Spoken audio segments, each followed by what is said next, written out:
si je peux demander aussi crûment que ça, à combien lui il est prêt à se battre et à combien toi t'es prêt à se battre, à te battre, au moins que le débat soit clos. Et je sais qu'on est en France, que ça se dit pas trop, mais au moins ça répond à la question en quelques secondes, quoi. C'est vrai qu'en France, c'est vrai, il y a vraiment un tabou au niveau de l'argent, un peu. De fou. En vrai de vrai, en vrai de vrai, Hatch et Guillaume, ils ont parlé ensemble. La proposition que Hatch a fait à Guillaume, elle est 2 fois moins que ce que je prends actuellement à Hexagone, tu vois. Je suis pas là pour vanter les mérites d'Hexagone, vanter ma paye Hexagone ou quoi que ce soit, tu vois. Mais on entend dans tous les coins de rue, ouais, KSW, ça paye à mort, KSW, ils ont trop de thunes, KSW, ceci, cela. Et là, vous faites une belle carte comme ça à Lyon. Vous avez besoin de combattants français. Et tu vois, et le salaire que vous proposez n'est pas à la hauteur, on va dire, du combat qu'on peut faire, tu vois. Who the fuck is that guy? Who the fuck is that? We're throwing spin and shit now. Lucas Hacken, le tout. Vous avez pas mis votre maison. Pas leur premier. On va gagner. Il est en France. On est avec Amin Ayoub, numéro 1 des lightweight français, je le répète assez, mais ça prend son sens cette info, surtout en cette période très mouvementée pour toi, enfin assez calme pour toi. Bah, déjà, je te souhaite un bon ramadan parce qu'on est en plein dedans. Et, euh, et ensuite de ça, pourquoi je dis ça? Parce que ça a un peu remué sur les réseaux sociaux. Il y a des demandes un petit peu de partout te concernant avec des gros noms. On parle là du choc entre Nicolas Bivol et Wilson Varela. On parle aussi d'un vétéran de l'UFC et actuellement combattant du KSW, Michael Lebou, qui t'a directement call-out, hein. Il a même fait un montage sur Internet te visant, alors que justement, toi, tu avais déclaré être intéressé par déjà, premièrement, le gagnant de ce combat entre Bivol et Varela. Donc voilà, est-ce que tu peux un peu nous résumer la situation en vrai, tout s'entremêle un peu parce que t'as même Wilson qui parle de toi alors qu'il combat Nicolas dans une semaine. Ouais. Enfin bref, ça va dans tous les sens. On commence par où et par qui? Nicolae qui parle alors qu'il doit affronter Wilson dans une semaine. Ouais, voilà. Voilà, franchement, trop bien, c'est trop marrant. On va dépatouiller un peu cette histoire et voir par où est-ce qu'on commence. Donc voilà, moi à l'Hexagone, je suis signé pour 2 combats. Il me reste un avec eux. On aimerait que ça se fasse pour la ceinture. Ça va se faire d'ailleurs pour la ceinture avant la fin du contrat. Et entre-temps, il y a une grosse date qui est tombée en France, c'est le KSW en France. On sait que l'Hexagone a une grosse passerelle avec le KSW. Je me suis dit, c'est vraiment l'occasion déjà juste de profiter d'une grosse visibilité, d'une grosse promotion comme le KSW, et de deux, bah, d'aller mettre une fin de carrière chez ce fameux Michael Lebou. Tu vois, c'est un mec franchement que je cherche depuis au moins 2 ans. D'accord. Je voulais le faire à l'ARES. Je crois que à l'époque, lui, bah, il a jamais été vraiment trop chaud, tu vois. Et quand je lui disais, mais tiens, on se tape quand et tout, tu vois. Et il esquivait un peu la question, tu vois. Bon, on prenait ça à la rigolade, mais je disais un jour on va se combattre, un jour on va se combattre, un jour on va se combattre. Et voilà, là, il s'est réveillé, je sais pas ce qui lui est arrivé, peut-être il a besoin d'argent. Et il s'est dit, bah vas-y, je vais accepter le combat, en tout cas accepter la proposition d'Amine et voir ce que le KSW il peut faire. Donc je sais que Hatch, donc manager De Michael. de Michael Lebou, a pris contact avec donc, Guillaume Dolce. Et voilà, ils ont pris contact, ils ont effectué des premières négociations qui étaient relativement faibles, tu vois. Donc voilà pourquoi on n'a pas Michael Lebou qui Hmm. s'amuse à faire des cagnottes pour ce genre de fight. Mais voilà un peu l'histoire de ce côté-là. Pour ce qui est de Varela, bah écoute, moi je ne l'ai pas particulièrement cherché ce mec-là. Je sais qu'on faisait une interview toi et moi la dernière fois donc à l'hôtel à Nantes. C'est T'avais moi qui ai Mathieu allumé la Nicourt mèche. c'était allumé la mèche. Il y a Mathieu Nicourt, donc le manager, il me semble, de Wilson Varela pour la partie hexagone et le matchmaker de l'hexagone, qui était donc assis à côté. Et t'as vu, Oui, c'est ça. il s'est retourné, il a dit genre, et Varela, tu le prends, c'est égal et tout, tu vois. Donc voilà. Ouais, c'est vrai, Lui-même, c'est il même pas avait moi qui ai ta... allumé la mèche pour la vérité. C'est qu'en fait, Non, il était à côté, il était à il était à côté. côté. Et comme je pense que lui, il était il avait le contact avec Varela et qu'il savait que Varela n'avait pas pris sa retraite, et ben en fait, il nous a coupé et c'est là où il t'a lancé dessus, tu vois. Et ta réponse, elle était assez Exactement, mythique. exactement. dans les Ouais, mais annales je lui du avais dit, je vais MMA. pas prendre un mec qui est sur une défaite, tu vois, c'est pas, ça a pas de sens, tu vois. Quand bien Hmm. même sa défaite, il l'aurait pris au KSW, mais qu'il était encore invaincu à l'Hexagone, etc. Si tu veux, tu vois. Mais voilà, donc on a essayé d'éclaircir un peu les choses. Et J'aimerais juste préciser ça. Pourquoi tu en fait, c'est par rapport à ton objectif. Quoi qu'il arrive, que ce soit la ceinture d'Hexagone ou l'UFC, une grosse orga, c'est en fait les seules options qui se présentent à toi pour la suite de ta carrière aujourd'hui dans ton désir. Et à partir de là, prendre un mec sur une défaite, c'est pas worse. Parce que si tu précises pas pourquoi, les gens ils peuvent ne pas comprendre. C'est parce que dans cette construction, pour être un champion légitime ou un challenger légitime à l'UFC, tu peux pas prendre un mec qui est sur un rouge dans les statistiques, tu vois, faut le rappeler aux gens quand même, tu vois. Mais bon, mais bon. Justement, bah, Bivol Wilson, avant de reparler de Michael, on en a déjà parlé nous ensemble, mais tu as un favori? Est-ce que tu penses que c'est le striking ou le MMA complet qui va dominer? Striking pour Wilson, franchement, MMA complet pour Nikolai. je pense que Wilson il est meilleur en striking. En tout cas, je pense qu'il doit frapper un peu plus fort parce que Bivol c'est vraiment un petit 70. Après, Bivol pour moi je le vois au-dessus techniquement. C'est un vrai combattant de MMA qui a une base en judo, qui sait aller au sol, qui sait striker. Donc pour moi il est plus complet. C'est sur du 5 rounds. Wilson il s'est peut-être toujours pas réveillé de son KO contre Parnasse. Je me dis vas-y c'est peut-être pas le meilleur moment pour lui. Tu vois mentalement. Bivol, c'est un mec de l'Est. Je sais que les mecs de l'Est, franchement, ils sont durs. Varela, bah, vas-y, il craque carrément, tu vois. Mentalement, ça se voit que c'est pas un mec qui est fort mentalement, il n'est pas là. Donc voilà. C'est ces petits points, en fait, mis bout à bout, qui me fait dire, punaise, je pense que Bivol, il va gagner. Ok, ok, c'est intéressant. Et moi, j'ai juste. Enfin, et tu sais, il y a la partie où son coach et manager Mathieu Nicourt parle du fait qu'il peut prendre Wilson en pied-point.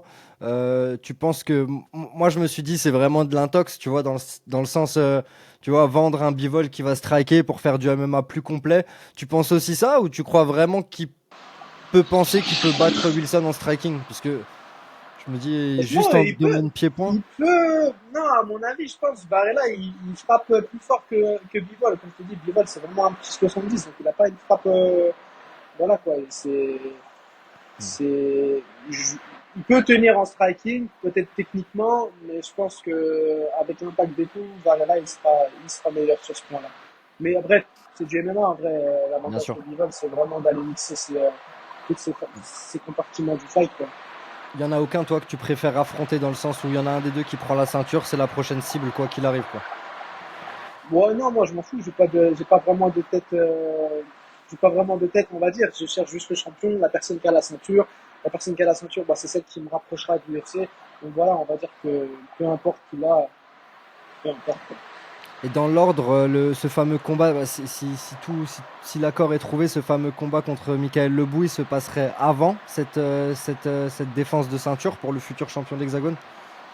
S'il y a un accord, si un accord est trouvé, ça serait avant, ouais, ça serait bah, justement, on a demandé pour la carte du KSW, KSW, donc du 10 mai. C'est le 10 mai. Ok. Et du coup, si je résume tout bien, on a vraiment ce combat à Hexagone qui serait plus un petit peu ton combat sportif, même si chaque combat est sportif, et celui contre Michael qui serait peut-être un peu plus là pour la hype et la bourse et les abonnés. Non, enfin, il Ouais, faut parler. non, mais je vois où tu veux en venir. On est en 2025. Pour moi, il y en a un qui te fait rentrer dans le cœur des fans français, et il y a un combat qui te rapproche de l'UFC, tu vois, et qui C'est remplit ton totalement ça. portefeuille. Ouais, c'est Il faut. totalement, en vrai, c'est totalement ça. J'ai envie de te dire, les deux combats, ils rempliraient le portefeuille. C'est pas le problème Oui, d'argent, tu vois. Mais en termes de consécration, c'est vrai que je préfère taper un Michael Ledoux sur mon tapologie qu'un Nicolas Bivol ou Wilson Varela, tu vois. Tout le monde, il y a tout le monde qui sont là, et sauf Wilson Varela, mais il est connu pour avoir pris une défaite contre Parnasse, tu vois.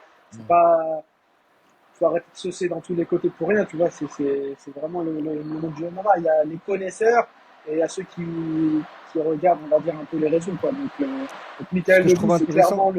clairement le nom à accrocher. Et voilà. Bah, ce qui est intéressant, je trouve, avec Mika et toi, c'est que tu vois, par rapport, on parle des autres, c'est eux qui sortent ton nom. parce que tu as ce classement de numéro un, dans le sens où c'est eux qui disent voilà, moi je veux attraper, je veux taper Amine, etc. Alors que là, on est dans une configuration où les deux, vous pensez que c'est le combat à faire, tu vois. Ouais, Tu vois ce que je veux dire? Et c'est ça que je trouve intéressant dans le sens où tu as toi qui te dis ouais, vraiment pour ma carrière, je veux accrocher Mika Lebou. Et bien sûr, Mika qui se dit bah j'affronte un top qui est jeune de ma caté encore aujourd'hui. Pour lui, c'est top, tu vois. Donc, euh, donc forcément, moi je trouve que ce combat il est aussi intéressant. Après, faut pas le dire trop fort parce que Jérôme Pourou il va pas être content, tu vois. Mais Non, au contraire, en vrai de vrai, moi je me suis même déjà mis à la place de Jérôme et je me suis dit, c'est dans son intérêt, hein. c'est pas, bah ouais, en fait, c'est pas forcément néfaste en fait à son organisation, bien au contraire, tu vois, sachant qu'il y a beaucoup de combattants de Hexagone qui font des passerelles avec le KSW. Je suis pas en train de dire, je demande un multi-fight au KSW, hein. Je suis en train de dire, je veux juste un one-shot pour aller plier le retraité et pouvoir refaire mon chemin, finir mon chemin à l'Hexagone en vrai, tu vois. Je demande pas la lune, quoi. Et donc, je pense que c'est un intérêt aussi d'Hexagone d'avoir un combattant qui peut aller briller sur la scène mondiale comme ça, le 10 mai au KSW à Lyon. L'interview, elle n'est pas encore sortie. J'en ai fait une avec Ilian Bouafia. Et Ouais, il me parlait de ça justement. Et on a eu ce sujet-là. Je vais essayer de reciter nos mots. Où justement, lui, il me disait vas-y, toutes les orgas françaises devraient laisser des passes droits dans les grosses orgas. C'est dans leur intérêt. Et moi, je citais l'exemple qu'il y a eu avec Laïd et d'autres. J'ai dit ouais, mais si les mecs, ils ont goûté à un gros, gros billet au KSW, je donne un exemple. Toi, Ilian, tu vas combattre au KSW pour 50 points. Tu sais, je compare à ces salaires à eux, hein, pas aux tiens. Tu ouais. vas, tu, et derrière, on te propose de revenir en main event à Hexagone pour 10. Tu vas pas le faire.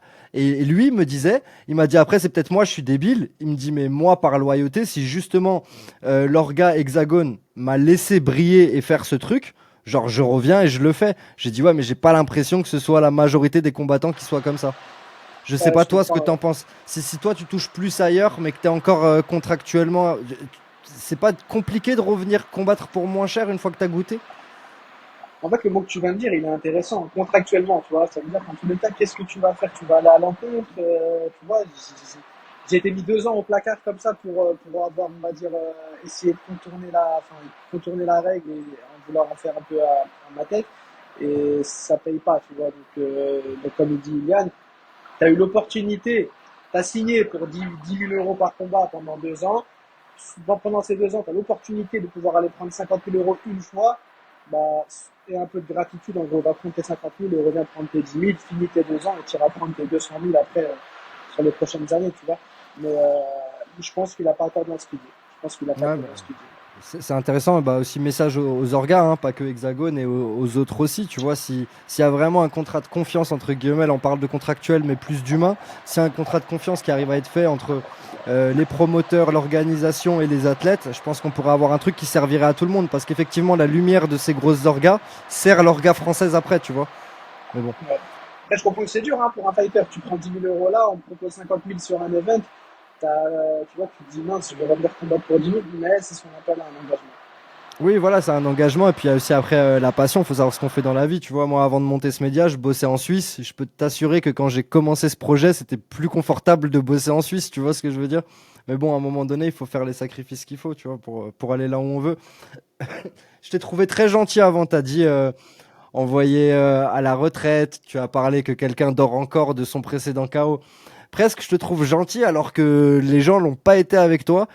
Qu'est-ce qui se passe? J'ai trouvé que tout le monde a eu d'un coup sa langue bien pendue.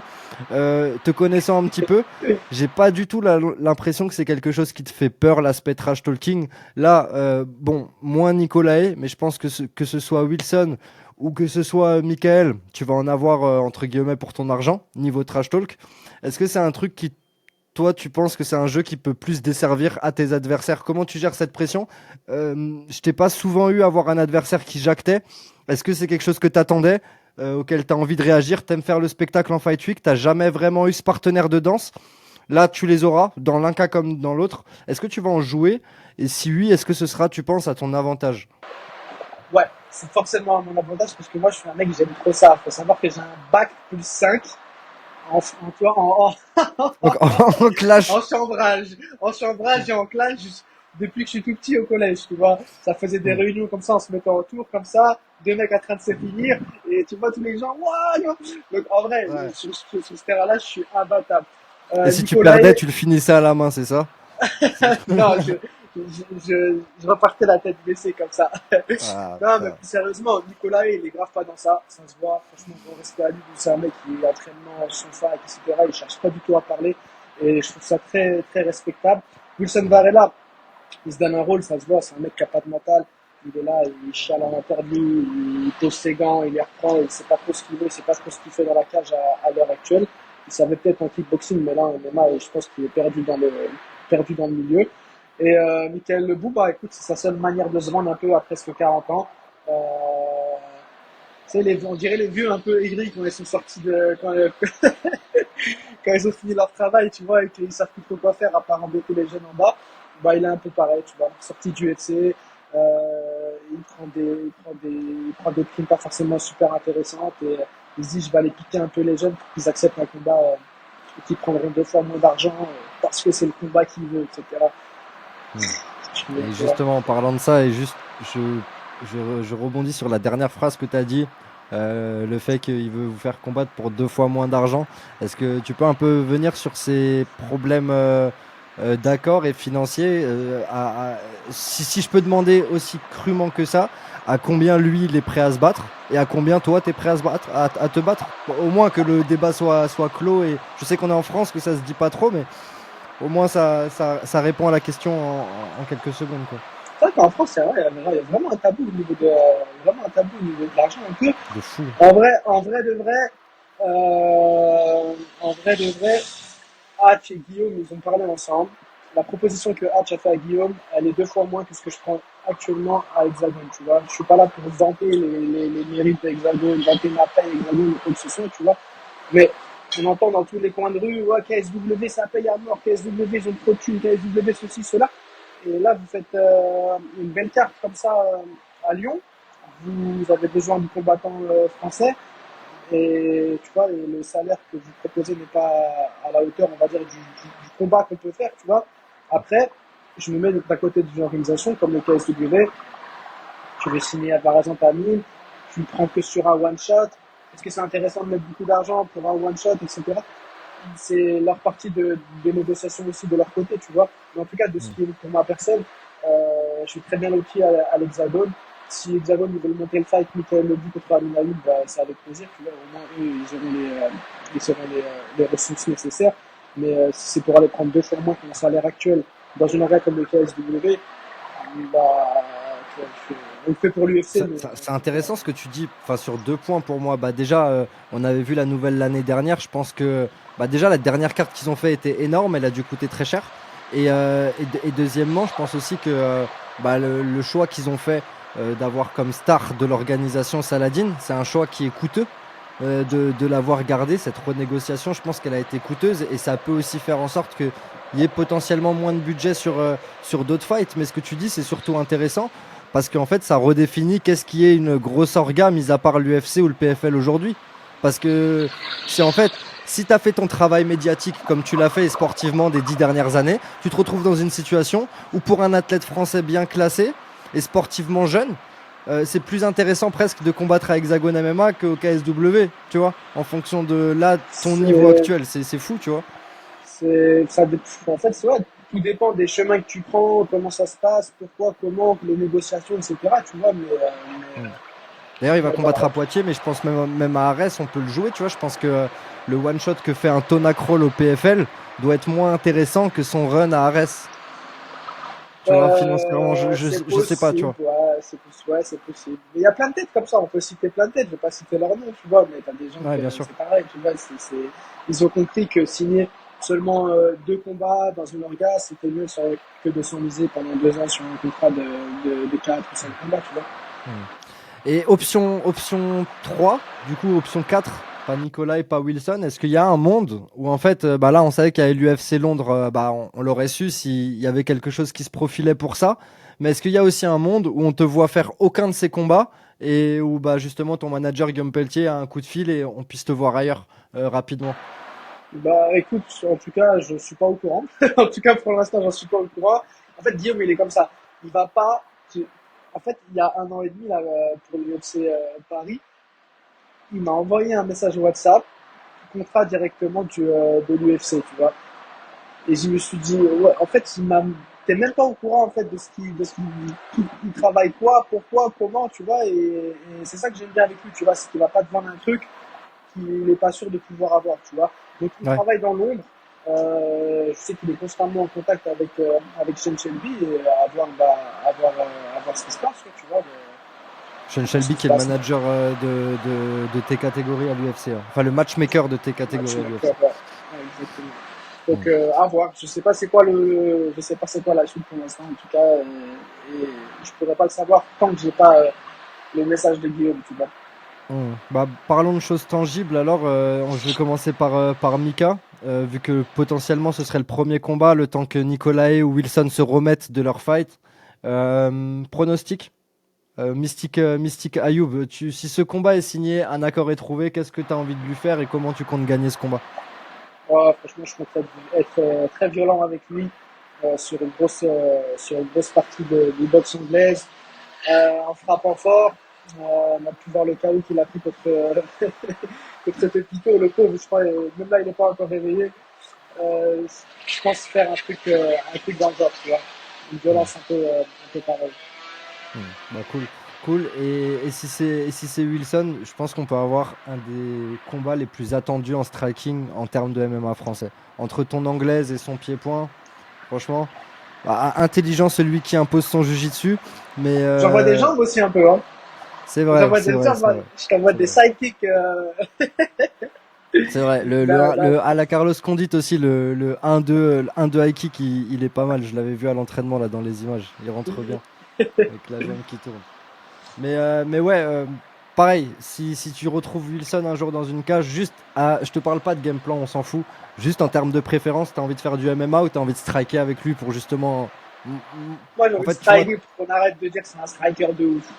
Tu vois, qu'on arrête de le vendre comme si c'était One Punch Man et striker avec ce bonhomme. voilà, le sport se développe en tout cas et t'en es le fer de lance pour l'instant dans ta catégorie.